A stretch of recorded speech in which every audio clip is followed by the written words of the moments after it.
Life is but a dream for the dead. কোনো এক বুদ্ধিমান মানুষ বলেছিলেন আমাদের জীবন হলো আসলে একটা স্বপ্ন। আমরা সবাই হয়তো এই মুহূর্তে কোনো মর্গের ঠান্ডা ড্রয়ারে শুয়ে বেঁচে থাকার স্বপ্ন দেখে চলেছি, এবং আমাদের সবার মৃতদেহের উপর নাইট ওয়াচম্যানের মতো দৃষ্টি রেখে চলেছে কেউ। যিনি দৃষ্টি রেখে চলেছেন তিনি কে তা আমরা জানি না, তবে তার কাজটা ভারী ভয়ানক। ড্রয়ারের মধ্যে শয়ে শয়ে মৃতদেহের মাঝে একটি মাত্র জীবিত প্রাণী। প্রত্যেকটা পায়ের আওয়াজ, দেওয়ালের দিক থেকে ভেসে আসা প্রতিটা পোকামাকড়ের ডাকে সে হয়তো সচকিত হয়ে ওঠে। এইরকম একটা মর্গে শুরু হচ্ছে আমাদের আজকের গল্প। রাত ধরে নি নয় 11:30টার কাছাকাছি। রাস্তাঘাট চতুর্দিক একেবারে ফাঁকা হয়ে গেছে। দেওয়াল ভর্তি মৃতদেহের মাঝে দাঁড়িয়ে মর্গের নাইট ওয়াচম্যানের মনে হবে একবার একটা ড্রয়ার খুলেই দেখা যাক কি আছে ভেতরে। মিডনাইট হরার স্টেশনে আজ ট্যালমেইজ পাওয়েলের কাহিনী অবলম্বনে ড্রয়ার নাম্বার 14।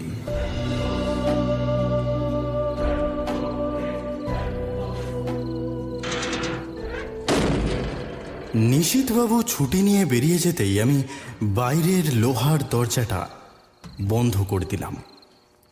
ছুটি পেলে লোকটার চোখ মুখের অবস্থা দেখবার মতো হয় বটে, হবে নাই বা কেন।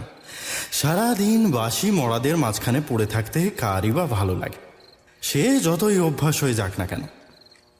রোজকার হাসিটা আরেকবার হেসে আমাকে আরেকবার চারদিকের কাজ বুঝিয়ে বেরিয়ে গেল বুড়ো। আমিও বাইরের দরজাটা বন্ধ করে মেইন রুমে চলে এলাম। ব্যাগ খুলে টিফিন বাক্স আর ট্রানজিস্টার রেডিও বের করে টেবিলের উপরে রাখলাম। এবার আমার অখণ্ড অবসর। আনমনে রেকর্ডের ভারী খাতাটা খুলে চোখ বোলাতে লাগলাম। এই মর্গে যত মৃতদেহ আছে, যত আসছে এবং যতগুলো বিদায় নিয়েছে তাদের সমস্ত হিসেব লেখা থাকে এই খাতাটায়। কোনো নতুন লাশ এসে পৌঁছালে আমি বা নিশীথবাবু তার নাম ধাম লিখে রাখি খাতাতে। যতদিন না লাশের দাবি নিয়ে কেউ এসে পৌঁছাচ্ছে ততক্ষণ এই মর্গের ড্রয়ারই ঠাঁই হয় তাদের। খাতাতে উপর থেকে নিচ অবধি চোখ বুলিয়ে একটা দীর্ঘশ্বাস ফেললাম। না, নিশীথবাবুর দিনটা আরামেই কেটেছে আজকে। আগের সপ্তাহের বুড়িটার মতো লাশ আসেনি আজকে। বুড়িটার কথা মনে পড়তেই গাটা ঘিন ঘিন করে উঠল আমার। প্রায় বছর দুয়েক হতে চলল মর্গে নাইট ওয়াচম্যানের কাজ করছি। এর মধ্যে অমন নোংরাটে জরাজীর্ণ লাশ আর দেখিনি আমি। মৃতদেহ তো নয়, যেন ফুট পাঁচেকের ক্ষত বিক্ষত পুতুল। সমস্ত চামড়ায় কাটা ছেঁড়া দাগ, মুখটা বলি রেখায় ভরা। এই মর্গের আশপাশের কোনো নোংরা বস্তিতে থাকতো বুড়ি। তিনকুলে কেউ ছিল না, ফলে মৃত্যুর পর তার ডেড বডি এনে রাখা হয় এই মর্গে। বস্তিটা ছিল মূলত অশিক্ষিত আর সমাজ বিরোধীদের আখড়া। বস্তির ছেলেপুলে কেউই খুব একটা পড়াশোনা শিখত না, ফলে যা হয় আর কি, অন্ধ কুসংস্কারের ডিপো হয়েছিল জায়গাটা। বুড়িকে নিয়ে বেশ কিছু গুজবও রটেছিল সেখানে। রাত বিরেতে বুড়ি নাকি কালা জাদু জাতীয় কিছু সাধনা করত। ছোট ছোট আলপিন দিয়ে নিজের চামড়ায় ফুটো করে কিসব তন্ত্র সাধনা করত। মানুষজন এড়িয়ে চলত, ভিতরে ভিতরে নাকি সে ডাইনি ছিল। আমি যদিও এসব গুজবে বিশ্বাস করি না, তাও মর্গে মৃতদেহটা আসার পর বুড়ির চেহারা দেখে বিশ্বাস খানিকটা নড়ে গেছে। কঙ্কালের মতো মুখ, নাকের ঠিক ডগায় একটা গভীর ক্ষত। মুখে একটাও দাঁত অবশিষ্ট নেই বলে থুতনিটা সুচালো হয়ে থাকে। জট পাকানো নোংরা চুল। গল্প কবিতায় ডাইনিদের তো এরকম চেহারাই দেখেছি। তবে দেখতে বদখত হলে কি হবে, বুড়ি মানুষটা নাকি ভারী উপকারী ছিল, কারো ক্ষতি করেনি কোনোদিন। পুলিশ জানায় খেতে না পেয়ে বুড়ি নাকি মাথা খারাপ হয়ে গেছিল। এমনিতে তার রোজগার বলে তেমন কিছু ছিল না, টুকটাক করে ওষুধ বানিয়ে সেই সব বেচে কোনো রকমে পেটের ভাত জুটত তার। শেষ দিকে লোকে আর তার বুজরুকিতে বিশ্বাস করেনি, ফলে খেতে না পেয়ে শরীর ঝিমিয়ে যাচ্ছিল। শেষে একদিন টলমলো পায়ে রাস্তা পেরোনোর সময় গাড়ির ধাক্কায় বুড়ি একেবারে পিষে যায়। পাড়ার লোকজন ধরাধরি করে এই মর্গে রেখে যায়। তারপর থেকে মর্গের 14 নম্বর ড্রয়ারে ঠাঁই হয়েছিল তার। 4 দিন সেখানে বডি পড়ে থাকার পরে কোথা থেকে একটা লোক এসে তার মৃতদেহ দাবি করে নিয়ে চলে যায়। তারপর থেকে 14 নম্বর ড্রয়ার ফাঁকাই পড়ে আছে। নিশীথবাবু অবশ্য মাঝে কদিন বলছিলেন ড্রয়ারের ভিতর থেকে নাকি রক্ত মাংসের গন্ধ আসছে। তবে সেটা বিচিত্র কিছু নয়, মর্গের ভিতরে মাংসের গন্ধ থাকবে, হে আর আশ্চর্যের কি। আমার নাকে কিন্তু তেমন কোনো গন্ধ আসেনি। খাতা থেকে চোখ সরিয়ে ঘরগুলো একবার টহল দিয়ে দেখে নিলাম। সবকটা ঘরেই উজ্জ্বল আলো জ্বালিয়ে রাখা আছে। মেঝেগুলো তকতকে করে ঝাঁট দেওয়া। মাঝে মধ্যে অ্যান্টিসেপটিকের ঝাঁঝালো গন্ধ নাকে আসছে। যে ঘরে সব থেকে বেশি ড্রয়ার আছে সে ঘরটা বড় সড়ো। ঘরের লাগোয়া একটা বারান্দা আছে। নতুন মৃতদেহ এলে আগে ওই বারান্দাতেই রাখা হয়। ঘরের একেবারে মাঝ বরাবর কতগুলো লম্বা স্টিলের টেবিল, এর উপরে মৃতদেহ রেখে কাটা ছেঁড়া করা হয়। সুখের কথা হলো সব কটা টেবিলই আপাতত খালি, মানে আজ কোনো কাটাকাটি হবে না। এই মৃতদেহ কাটাকাটির ব্যাপারটা 2 বছরেও আমার ধাতে শোয়নি। লাশ কাটার জন্য টেবিল সাজিয়ে দিয়ে আমি কোনো রকমে সরে পড়ি। আজ অবশ্য তার দরকার হবে না। আজ এই গোটা মর্গে আমি একা, না জীবিত প্রাণী আমি একা। ডান দিকে তাকালাম, সেদিকের দেওয়ালে মৌচাকের মতো খোপ খোপ ড্রয়ার। ড্রয়ারের কয়েকটার মধ্যে বডি আছে এখন, বাকিগুলো খালি। ঘরের মাঝখান থেকে সেদিকে এগিয়ে গেলাম আমি। সবকটা ড্রয়ারের হাতলেই ছোট তারের রিং লাগানো আছে।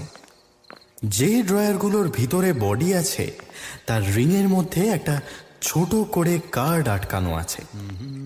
গুনগুন করে একটা সুর ভাঁজতে ভাঁজতে কার্ডগুলো দেখতে লাগলাম। 14 নম্বর ড্রয়ারের কাছে আসতেই একটা গন্ধ নাকে এলো। হাতলের দিকে তাকাতেই এক পলকের জন্য বুকে একটা ধাক্কা লাগলো আমার। ড্রয়ারের হাতলে একটা কার্ড ঝুলছে, অর্থাৎ ড্রয়ারের ভিতরে কারো বডি রাখা আছে। অথচ স্পষ্ট মনে পড়ছে একটু আগে রেকর্ডের খাতায় লেখা ছিল এই ড্রয়ারটা খালি। তাজ্জব ব্যাপার। একটু ঝুঁকে পড়ে হাতলে লাগানো কার্ডটা খুঁটিয়ে দেখতে লাগলাম। দেখতে গিয়ে আরো অবাক হয়ে গেলাম।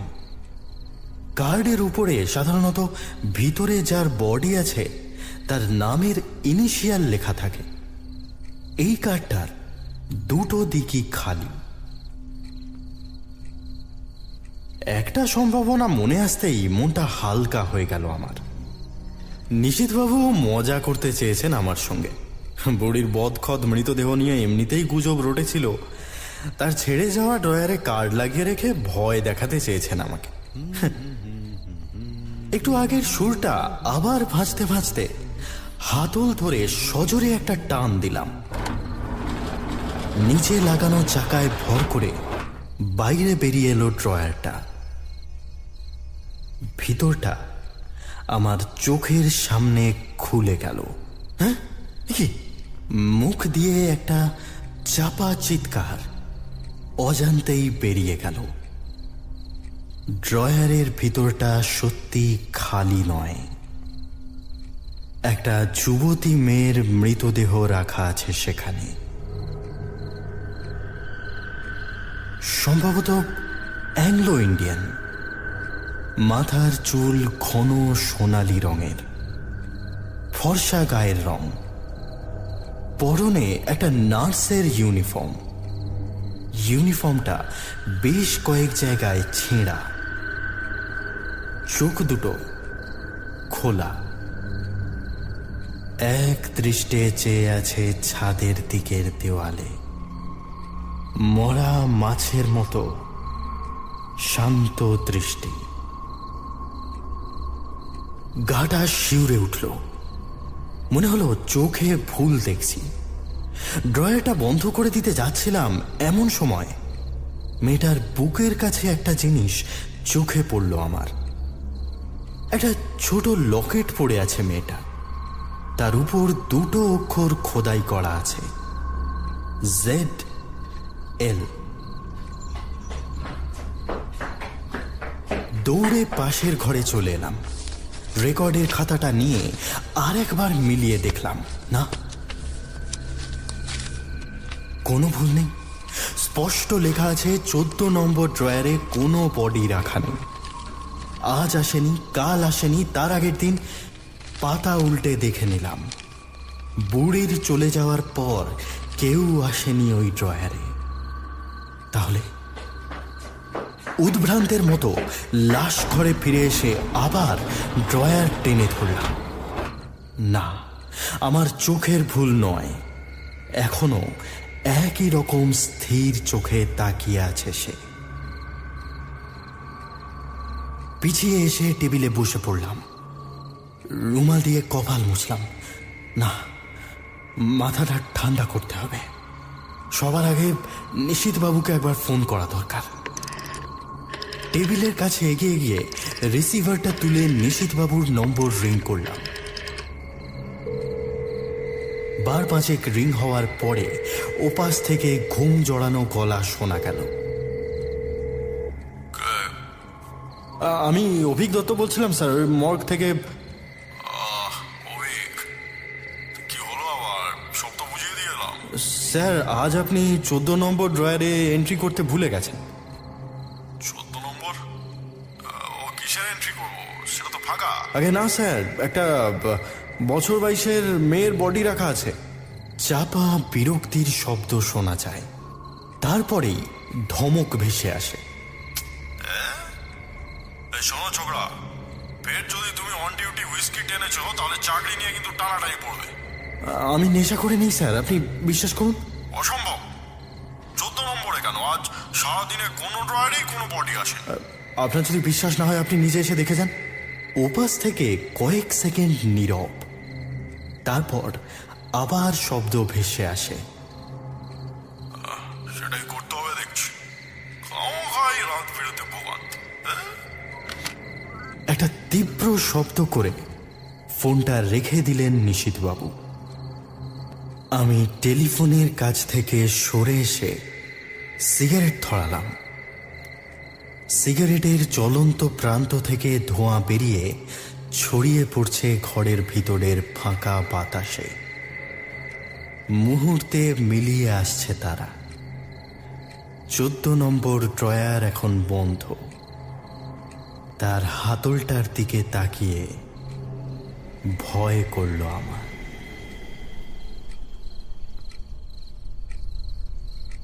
মিনিট কুড়ি পরে প্রায় ঝড়ের মতো ঘরে এসে ঢুকলেন নিশীথবাবু।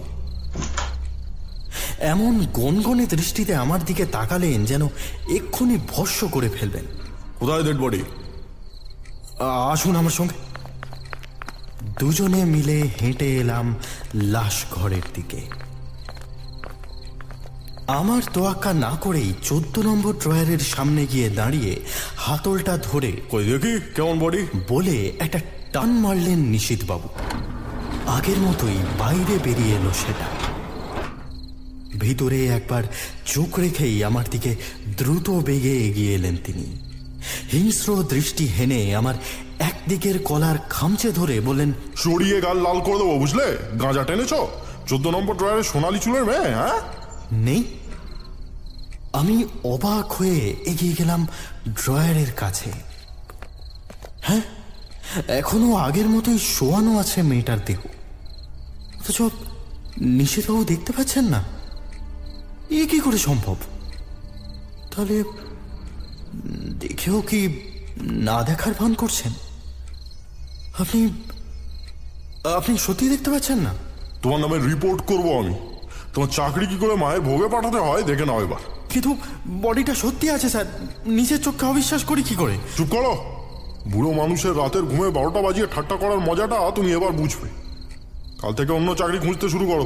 কথাটা বলে বিড়বিড় করে আরো খানিক গালিগালাজ করে ঘর থেকে বেরিয়ে গেলেন নিশীথবাবু। তাকে অনুসরণ করে পাশের ঘর অব্দি এলাম। আমাকে পাত্তা না দিয়ে আগের মতোই বেরিয়ে গেলেন তিনি। আমি আবার ফিরে এলাম লাশের ঘরে।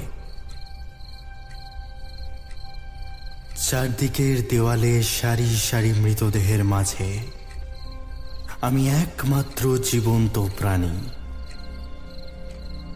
আমার থেকে এক হাতের মধ্যেই ড্রয়ারে শুয়ে আছে মেয়েটা, আগের মতোই স্থির দৃষ্টিতে তাকিয়ে আছে ছাদের দিকে। পায়ে পায়ে এগিয়ে এলাম 14 নম্বর ড্রয়ারের কাছে। একবার মন বলল এ সবই হয়তো আমার মনের ভুল। এই ভৌতিক স্যাঁতস্যাঁতে পরিবেশে থাকতে থাকতে চোখে ভুল দেখছি আমি। চোখে মুখে জল দিলাম একবার। মৃতদেহটা যে ড্রয়ারের ভিতরে শোয়ানো আছে তাতে বিন্দুমাত্র সন্দেহ নেই। এতক্ষণে ভয়টা একটু কমে এসেছে আমার। ভালো করে তাকালাম মেয়েটার দিকে। ZL, এই ইনিশিয়াল দিয়ে কি নাম হতে পারে তা? অ্যাংলো ইন্ডিয়ান যখন। ভালো করে খেয়াল করতে একটা ব্যাপার চোখে পড়ল আমার। মেয়েটার শরীরের কোথাও কাটা ছেঁড়া বা আঘাতের কোনো চিহ্ন নেই। ঠিক যেন এইমাত্র ঘুমোতে ঘুমোতে নিঃশ্বাস বন্ধ হয়ে গেছে তার। মেয়েটা ঠিক কিভাবে মরেছে সেটা জানতে ভারী আগ্রহ হচ্ছে। তার মুখের উপরে ঝুঁকে পড়লাম। মৃত চোখের দৃষ্টি এসে পড়ল আমার মুখে। মনে হলো আমাকে কিছু বলতে চায় চোখ দুটো। ঠোঁট দুটো কি নড়ে উঠল একবার। কে তুমি? অজান্তেই মুখ থেকে বেরিয়ে এলো প্রশ্নটা। আরো কাছে মুখটা নিয়ে যেতেই ছিটকে পিছিয়ে এলাম। বেলের শব্দটা এমন আচমকা এসেছে যে বুকটা ধরফড়িয়ে উঠল। ঘড়িটা দেখে নিয়ে বুঝলাম ফ্লোর ঝাঁট দেওয়ার ছেলেটা এসেছে। এই সময় এসে ফ্লোর ঝাঁট দিয়ে যায় সে। ছেলেটা বোবা, তবে কথা শুনে বুঝতে পারে। আমি দরজা খুলে দিতে সে ভিতরে এসে কাজে লাগতে যাচ্ছিল। প্রায় জোর করেই তাকে লাশ ঘরে নিয়ে এলাম। একটু দূরে দাঁড়িয়ে 14 নম্বর ড্রয়ারটা দেখিয়ে বললাম, ড্রয়ারে কোনো লাশ দেখতে পাচ্ছ? ড্রয়ারের দিকে একবার চোখ বুলিয়ে নিয়েই দুপাশে মাথা নাড়ল সে। তারপর বেশ অবাক চোখে তাকালো আমার দিকে। আমি মাথা নামিয়ে নিয়ে বললাম, পাচ্ছ না? বেশ, আচ্ছা ঠিক আছে, এবার নিজের কাজ করো তুমি। ছেলেটা যতক্ষণ কাজ করলো আমি চুপ করে বসে রইলাম। একটা চাপা কাঁপুনি সারা শরীর জুড়ে ছড়িয়ে পড়ছে আমার। কেউ দেখতে পাচ্ছে না লাশটাকে, অথচ আমি পাচ্ছি। এ কি করে সম্ভব? কি অদ্ভুত জাদু কাজ করছে ওই 14 নম্বর ড্রয়ারে। কে এই ZL? একমাত্র আমি কেন দেখতে পাচ্ছি তার লাশ? আচমকা মাথায় একটা ভাবনা খেলে গেল। এই এই সব কিছুই কোনো চক্রান্ত নয় তো? হয়তো মেয়েটাকে খুন করে কেউ রেখে গেছে এখানে। নিশীথবাবু, বোবা ছেলেটা, সবাই সবাই হয়তো এই চক্রান্তে জড়িত। একটাই উপায় আছে, আবার ফিরে এলাম ফোনের কাছে। আমার এক বন্ধু পুলিশে চাকরি করে, তার সুপারিশেই মর্গের চাকরিটা পেয়েছি আমি। মনে করে তার নম্বরটা ডায়াল করলাম। কয়েকবার রিং হওয়ার পরে ওপাশ থেকে কণ্ঠ ভেসে এলো। হ্যালো, আমি অভিক বলছিলাম। ও হ্যাঁ, বল। এত রাতে? তোর তো এখন মর্গে থাকার কথা। হ্যাঁ, ওই মর্গের ব্যাপারেই একটা জিনিস জানার ছিল আর কি। কি? আসলে একটা লাশ এসেছে আমাদের কাছে। অ্যাংলো ইন্ডিয়ান, ব্লন্ড, নার্সের ইউনিফর্ম পরা আছে, গায়ের রং ফর্সা, আর নামের ইনিশিয়াল হচ্ছে ZL। মুশকিল হয়েছে, আমরা কনফার্ম করতে পারছি না। কদিনের মধ্যে ওই নামে কেউ খুন বা নিখোঁজ হয়েছে কিনা একটু জানাতে পারবি আমাকে? Anglo Indian nurse? আচ্ছা, একটু সময় দে, খুব একটা অসুবিধা হবে বলে মনে হচ্ছে না। বেশ, আমি আধ ঘন্টা পরে ফোন করছি। ফোনটা রেখে দিয়ে ঘরের মধ্যে পায়চারি করলাম কিছুক্ষণ। দুটো সিগারেট শেষ করলাম। একবার গিয়ে দেখে এলাম বডিটা এখনো ড্রয়ারে রাখা আছে কিনা।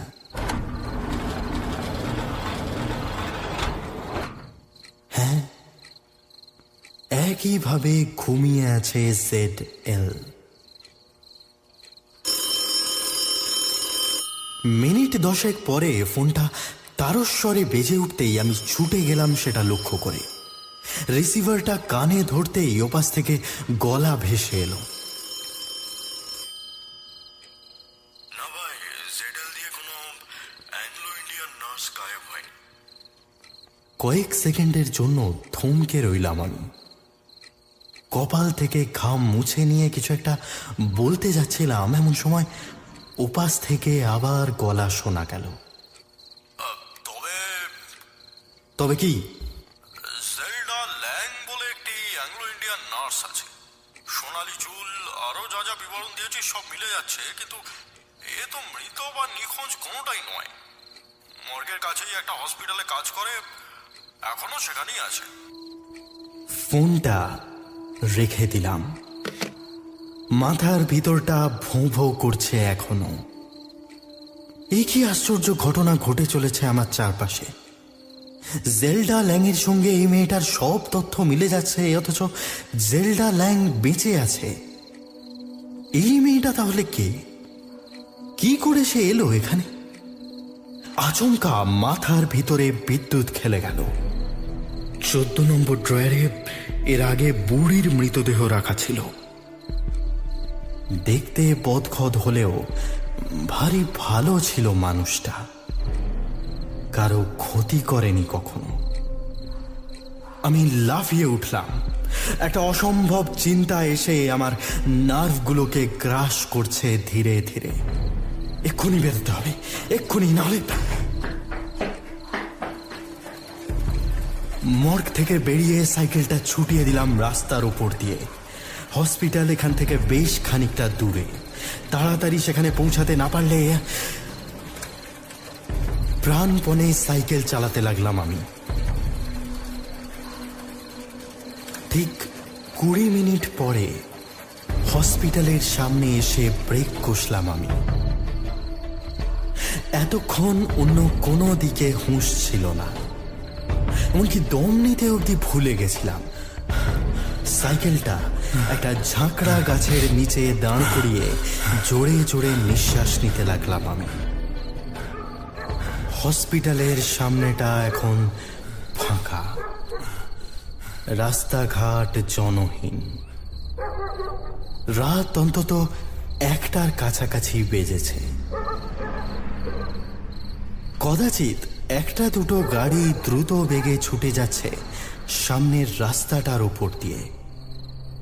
তার উপর এখন হলদে আলো এসে পড়ে বিষণ্ণ করে তুলেছে জায়গাটা। গাছের আড়ালেই দাঁড়িয়েছিলাম। চিঁচির ডাক আর রাতের ঢিমে হাওয়ার শনশন ছাড়া আর কোনো শব্দ ছিল না। এমন সময় সেই নৈশব্দ ভেদ করে দূরের রাস্তার উপর থেকে একটা পায়ের আওয়াজ ভেসে এলো। একটা অল্প বয়সী মেয়ে হেঁটে আসছে রাস্তা ধরে। মুখ চোখ ভালো করে দেখা যাচ্ছে না, শুধু ছায়াটুকুনি বোঝা যাচ্ছে। নিঃশ্বাস বন্ধ করে অপেক্ষা করতে লাগলাম। কয়েক সেকেন্ড পরেই মেয়েটার ঠিক পিছনেই আর একটা ছায়া দেখা গেল। ছায়াটা মেয়েটার তুলনায় অন্তত 1.5 ফুট লম্বা, ভারী দশাসই চেহারা। একটা লোক হিংস্র সিংহের মতো মেয়েটাকে অনুসরণ করতে লাগলো লোকটা। আমি অপেক্ষা করতে লাগলাম উপযুক্ত মুহূর্তের। একটু পরেই হাতে কিছু একটা নিয়ে মেয়েটার উপর ঝাঁপিয়ে পড়ল লোকটা। 2 হাতে সপাটে একটা আঘাত করে তাকে ফেলে দিল রাস্তার উপরে। এই অতর্কিত আক্রমণের জন্য প্রস্তুত ছিল না মেয়েটা। সে চাপা আর্তনাদ করার চেষ্টা করলো, কিন্তু তার আগেই লোকটা রুমাল দিয়ে চেপে ধরেছে তার মুখ। দ্রুত গাছের তলা থেকে বেরিয়ে এলাম আমি। গলায় জোর এনে হিংস্র একটা চিৎকার করে এগিয়ে গেলাম সেই দিকে। এই, কি হচ্ছে এখানে? কে আপনি? 1 সেকেন্ডের জন্য থেমে গেল লোকটা। আমি আরো জোরে চিৎকার করে তেড়ে গেলাম তার দিকে। কে আপনি? দাঁড়ান! লোকটা আর 1 মুহূর্ত অপেক্ষা না করে মেয়েটাকে ছেড়ে উঠে দাঁড়িয়ে দৌড়ে পার হয়ে গেল রাস্তাটা। ছুটে অন্ধকারের মধ্যে মিলিয়ে গেল সে। মেয়েটা এখনো মাটির উপরে পড়ে আছে। রাস্তার আলো এখন তার মুখের উপরে এসে পড়েছে। সোনালি চুল, গলার কাছ থেকে ঝুলন্ত একটা লকেট। এ মুখ আমার চেনা। তার দিকে একটা হাত বাড়িয়ে দিলাম আমি। উঠে আসুন। খুব বেশি চোট লাগেনি মনে হচ্ছে। একটু থতমত খেয়ে গেছিল মেয়েটা। মুখ নামিয়ে রেখেই উঠে দাঁড়ালো সে। চাপা গলায় বলল, আপনি ঠিক সময় এসে না পড়লে আজ। লোকটাকে চেনেন? মেয়েটা উপরে নিচে মাথা নাড়ালো। হ্যাঁ, আমাদের হসপিটালে কাজ করে। আপনাকে যে কি বলে ধন্যবাদ দেব।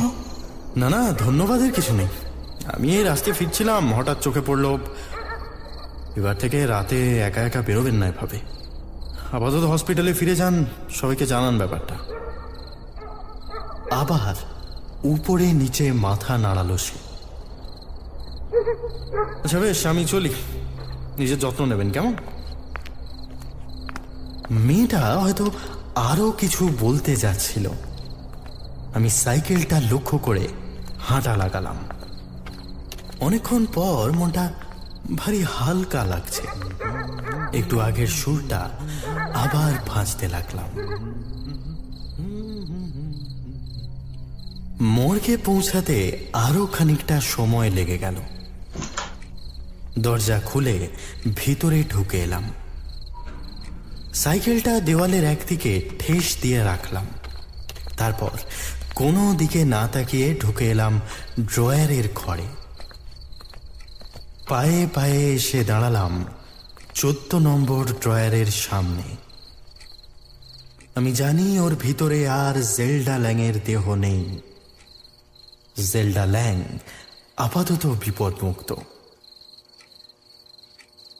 হাতলটা ধরে একটা ছোট টান দিলাম আমি। সঙ্গে সঙ্গে 14 নম্বর ড্রয়ারের পাল্লাটা খুলে গেল। পুরোটা বাইরে বেরিয়ে এলো। আমি শান্ত চোখে উঁকি দিলাম তার ভিতরে। ড্রয়ারটা ফাঁকা নেই। তার ভিতরে রাখা আছে বছর 30-এর একটা মেয়ের মৃতদেহ, চোখ দুটো বন্ধ, মাথার চুলের রং কুচকুচে কালো।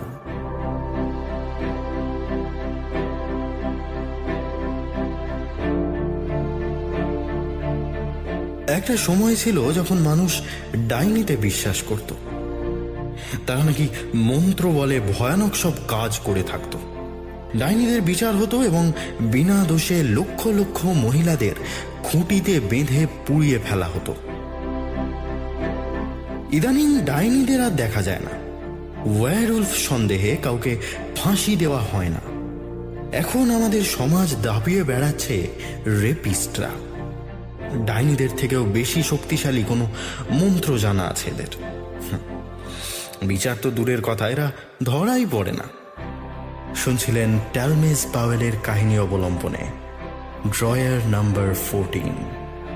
সবাই ভালো থাকবেন। শুভরাত্রি।